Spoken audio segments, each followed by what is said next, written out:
Sir अभी जैसे कि बहुत सारे कंसल्टेंट फर्म हैं, लेकिन वो बड़े बड़े कंपनी को कंसल्टिंग प्रोवाइड करते हैं। तो जो छोटे बिजनेसमैन है या small businessman, middle to small business जो हैं, उनको कंसल्टिंग प्रोवाइड नहीं होता है। तो उनके पास जितना आइडिया है, जितना स्किल है, जितना नॉलेज है, उसी पे बिजनेस करते हैं।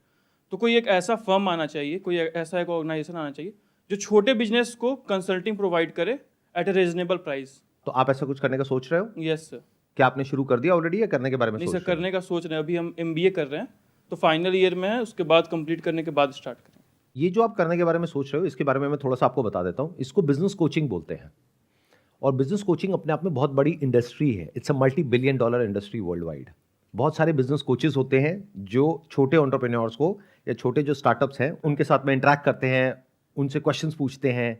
तो अगर आपको एक्चुअल में बिजनेस कोचिंग में आगे बढ़ना है, क्योंकि इसमें फ्यूचर बहुत अच्छा है। वजह क्या है कि अब धीरे धीरे इंडिया में एंटरप्रेन्योरशिप बहुत तेजी से ग्रो कर रही है। हर एक का दिमाग चल रहा है कि मैं अपना कुछ करूं। तो एक शिफ्ट आ रहा है बहुत बड़ा। जैसे पहले के जमाने में क्या होता था, सिर्फ और सिर्फ लोग एक ही चीज के बारे में सोचते थे कि एक सिक्योर जॉब मिल जाए बस। अब धीरे धीरे वो चीज चेंज हो रही है, लोग अपने बेस पे रिस्क ले रहे हैं। इनफैक्ट अगर मैं अपना भी बताऊं, तो जब मैंने अपना बिजनेस शुरू किया था तो I hired a business coach, जो हफ्ते में एक दिन मेरे पास में आते थे। 2 घंटे के लिए हम लोग बैठते थे, डिस्कशन करते थे। वो ऐसा कुछ बताते नहीं थे मेरे को, लेकिन मेरे से क्वेश्चंस पूछते थे।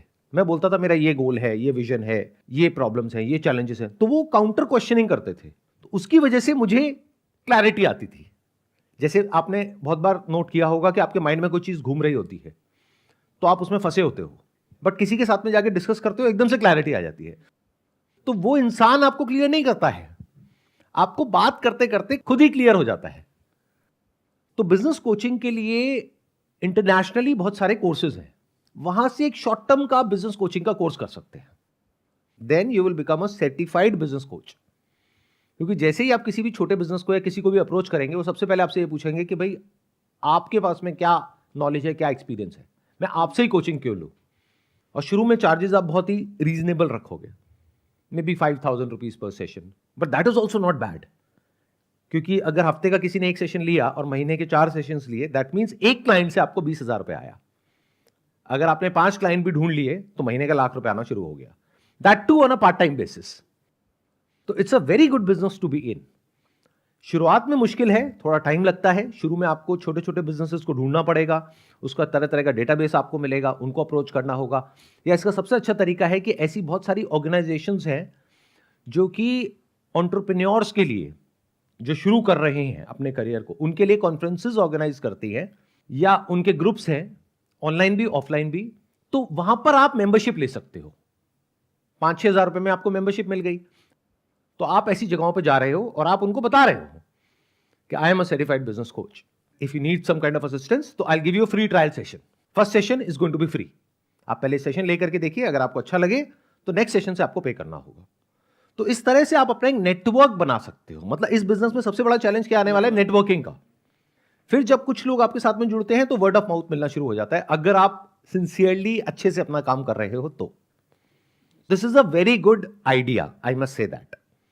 अगर कोई भी ये करने के बारे में सोच रहा है, जिसका जेन्युइनली इसके अंदर इंटरेस्ट है और वो कैपेबिलिटी भी है कि वो सामने वाले को समझ पाए। अब इसमें क्या स्किल सबसे जरूरी है? अगर आपकी लिसनिंग स्किल्स टॉकिंग स्किल्स से ज्यादा अच्छी है तो ये बिजनेस आपके लिए बहुत अच्छा है, क्योंकि इसमें आपको सुनना ज्यादा होगा, बोलना कम होगा। और सुनना भी है तो बड़े ध्यान से सुनना है सामने वाले को। जैसे कुछ लोग होते हैं वो बोलते बहुत है, सुनना नहीं आता है उनको, तो उन लोगों के लिए नहीं है। Because the moment you go and talk to an entrepreneur और स्टार्ट गिविंग कोचिंग, तो आपका रोल ये है कि जो भी वो बोल रहा है उसको आपको एक अनबायस्ड पर्सपेक्टिव से सुनना है और उससे काउंटर क्वेश्चनिंग करनी है, और उसको आंसर्स नहीं देने हैं, उससे सही तरह के क्वेश्चंस पूछने हैं। और सही तरह के क्वेश्चंस पूछने के लिए पहले हमें सुनना आना चाहिए। बिना सुने कोई कुछ समझ नहीं सकता है। जैसे यहां पर बहुत सारे लोग आते हैं मेरे पास में, उनमें जो एक्चुअल प्रॉब्लम होती है वो ये नहीं है कि उनके पास में आंसर्स की कोई कमी है। आंसर्स तो सारे हैं उनके पास में। बहुत सारे लोग तो मेरे से इसलिए क्वेश्चन पूछते हैं देखने के लिए, कि देखते हैं कि ये क्या बोलता है, मतलब मेरे को परखने के लिए। उनको खुद को कुछ नहीं जानना है। तो उनके पास में प्रॉब्लम यह है कि उनके पास में क्वेश्चंस नहीं है ढंग के। मतलब बिना ये समझे कि मेरा क्या बैकग्राउंड है, क्या एक्सपीरियंस है, कुछ भी उल्टे सीधे क्वेश्चंस पूछ रहे हैं। फॉर एग्जाम्पल, जैसे मेरे से पूछ रहे हैं कि सर इस एंट्रेंस को कैसे क्रैक करना है। भाई किससे पूछ रहे हो, क्यों पूछ रहे हो, थोड़ा तो रहम करो। मैं कहीं भी किसी भी एंगल से आपको लगता हूं किसी एंट्रेंस को क्रैक करने वाला। तो ये एक बहुत बड़ी आर्ट होती है कि क्या क्वेश्चन पूछना है उस एंटरप्रेन्योर से। इसके लिए आपकी जो लिसनिंग स्किल्स है और अंडरस्टैंडिंग स्किल्स है वो नेक्स्ट लेवल होनी चाहिए। जैसे मेरे साथ में जो बिजनेस कोच थे, उनकी यही सबसे अच्छी स्किल थी। वो बस आराम से बैठे रहते थे, सुनते रहते थे और अपना पेपर पेन लेकर के और बोलते थे कि ठीक है संदीप जी, आप अपना फिनिश कर लीजिए, उसके बाद में मैं कुछ पूछूंगा। और फिर एक क्वेश्चन पूछते थे और मेरा दिमाग चलता था। मैंने कहा यार ये तो मैंने सोचा ही नहीं। फिर मैंने उस क्वेश्चन का सोल्यूशन निकाला। फिर उनका एक और क्वेश्चन आ गया कि अच्छा ये हो गया तो आप कह रहे हो ऐसे करके ऐसे हो जाएगा, बट ये भी तो हो सकता है। मैंने कहा हाँ ये भी हो सकता है। बस इतना ही उनका काम होता था। उसकी वजह से मुझे बहुत हेल्प हुई थी इनिशियली, क्योंकि शुरुआत में क्या होता है, एक एंटरप्रेन्योर को बहुत कुछ करना पड़ता है एक साथ में, तो दिमाग में बहुत सारी चीजें चल रही होती हैं। तो एक बिजनेस कोच क्या करता है, आ करके इस तरह के क्वेश्चंस पूछ के माइंड में एक ऑर्डर को लेकर के आ जाता है, एक क्लैरिटी को लेकर के आता है। तो इसके लिए आपको साइकोलॉजी की बेसिक नॉलेज होनी चाहिए, इसके लिए आपके पास में कोचिंग का कोई सर्टिफिकेट होना चाहिए, और अगर ये काम आपका चल जाता है तो कितना पैसा कमा सकते हो, अपर लिमिट कोई नहीं है। आई नो पीपल पर्सनली जो एक सेशन का 5 से 10 लाख रुपए भी चार्ज कर रहे हैं। तो स्कोप तो है, but depending upon your capability आपको डिसाइड करना है कि ये इंडस्ट्री आपके लिए है या नहीं है। सर इसके साथ अगर कंसल्टिंग के साथ साथ अगर हम लोग जैसे स्मॉल बिजनेसमैन होते हैं तो उनके पास मार्केटिंग आइडिया या फाइनेंस आइडिया या ऑपरेशंस आइडिया, मतलब कुछ भी स्पेशलाइजेशन नहीं होता उनके पास, वो बस बिजनेस कर रहे होते हैं। तो अगर साथ में उनको ये मार्केटिंग स्पेशलाइजेशन प्रोवाइड किया जाए या फिर ऑपरेशंस के लिए हम लोग कुछ प्रोवाइड करें, उनका ऑपरेशंस हम लोग हैंडल करें, तो ये इसमें ग्रोथ है। देखिए एक बात हमेशा याद रखिए, जब भी आप सब कुछ करने की कोशिश करेंगे तो कुछ भी नहीं कर पाएंगे।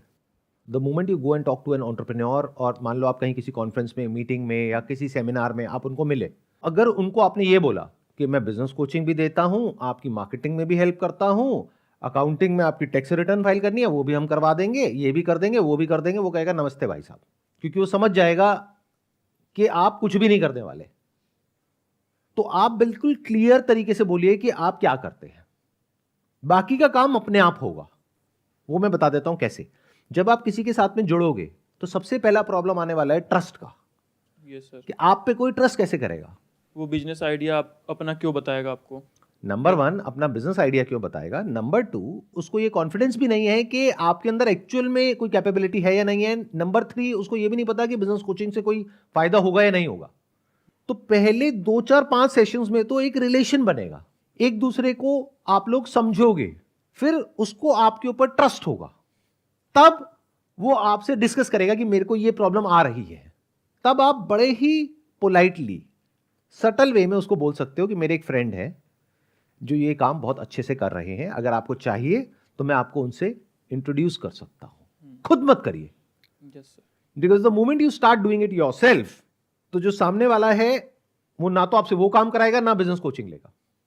Business coaching is a long term thing, मतलब 2 4 साल तो कहीं नहीं गया, तो वो भी आपके हाथ से जाएगा। तो इसका अच्छा तरीका क्या है कि आपने अलग अलग लोगों से टाइप कर लिए, वो भी आपने फिगर आउट किया कि मान लो उसको वेबसाइट डिजाइनिंग की रिक्वायरमेंट है, तो आपने पहले ही टाइप कर लिया कुछ ऐसे लोगों से जो जेन्युइन काम कर रहे हैं, उनके पास में गए, मतलब अलग अलग 10-15 लोगों से मिले, फिर अपनी खुद की वेबसाइट बनवाई।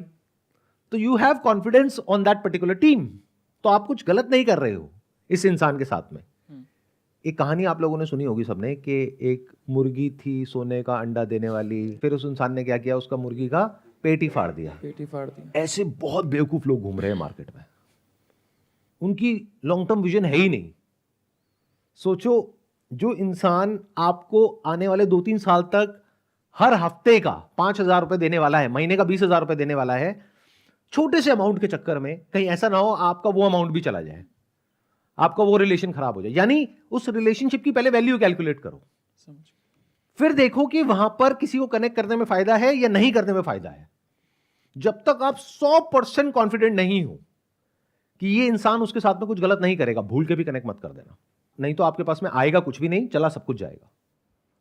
ये मैं आपको एक बहुत ही प्रैक्टिकल बात बता रहा हूं, जो सिर्फ वही लोग समझ सकते हैं जो बहुत सालों से बिजनेस कर रहे हैं।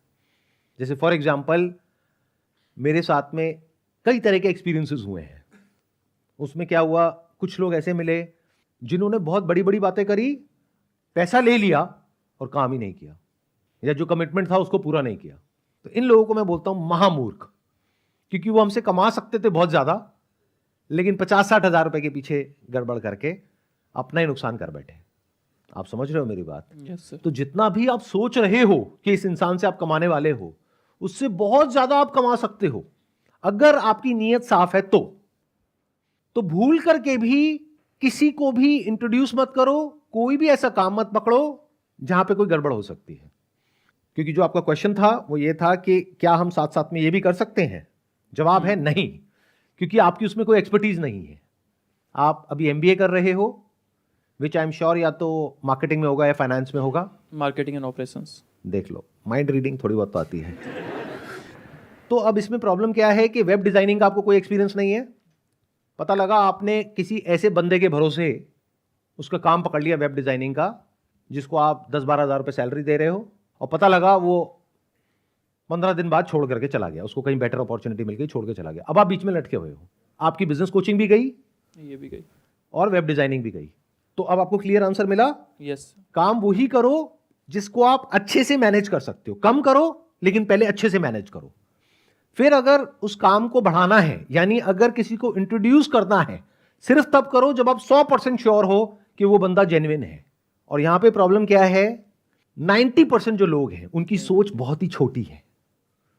तो पहले आपको सही टीम बनानी पड़ेगी, सही लोगों तक पहुंचना पड़ेगा, फिर किसी को इंट्रोड्यूस करना है।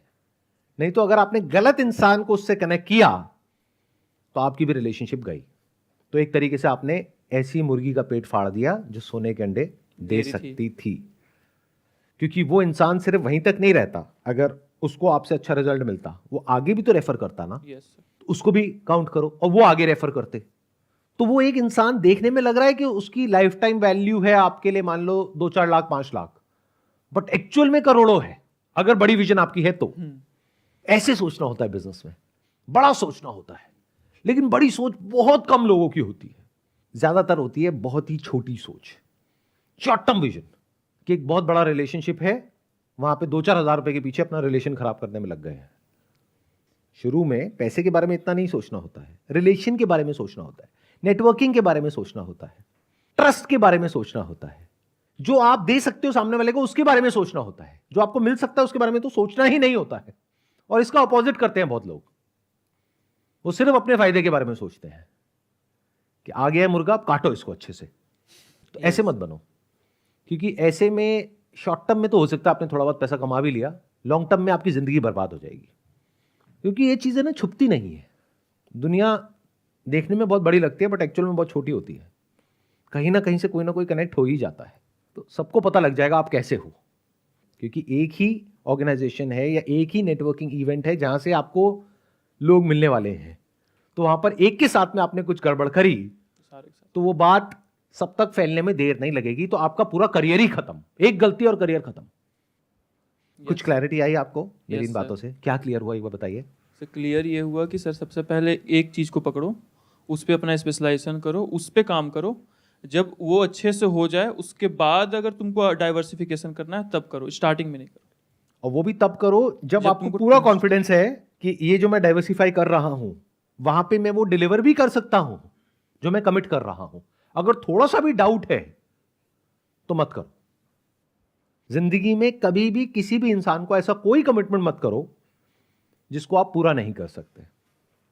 यह बिजनेस का पहला और सबसे बड़ा उसूल है जिसको आपको याद रखना है।